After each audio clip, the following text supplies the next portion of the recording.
არანაირი გაფრთხილება არ იყო განთავისუფლების შესახებ. გუშინ დამიბარეს კადრებში მომაწერიეს ხელი, ანუ არის მისი შევსებული ყველაფერი.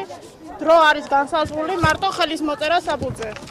ხელს რაზე ვაწერდით არ ვიცოდით. არის ხალხი ისეთი, ვის ბანკის ვალები გამოიტანა, აქედან გასულები შეიძლება ამსაღამოს ბაწარში გაუყარონ, თავი და წყარში გადახდნენ და ჭირიან, იმიტომ რომ არიციან ხვალ ბანკი მოადგება და რას იზამენ. ყველაზე გაუსაზისი პირობები არის ჰიგიენის მხრივ კატორღა და მუშაობს ხალხი ასეთ პირობებში. იმ შემთხვევაში თუ კი მოხდება თქვა შეკვეთების მატება, რა თქმა უნდა კომპანიის მხრიდან იგეგმება აღნიშნული თანამშრომლების გაზრდილი შეკვეთების მიხედვით, რა თქმა უნდა უკან დაბრუნება. კომპენსაციის საკითხი დეტალურად არის დარეგულირებული საქართველოს ორგანული კანონმდებლობის კოდექსით, სადაც პირდაპირ არის მითითებული, რომ კომპენსაციის გაცემა ხდება იმ შემთხვევაში, თუ კი ხელშეკრულების შეწყვეტა ხდება ვადაზე ადრე. ჩვენ შემთხვევაში კი ხელშეკრულების შეწყვეტის საფუძველი არის ვადის გასვლის გამო.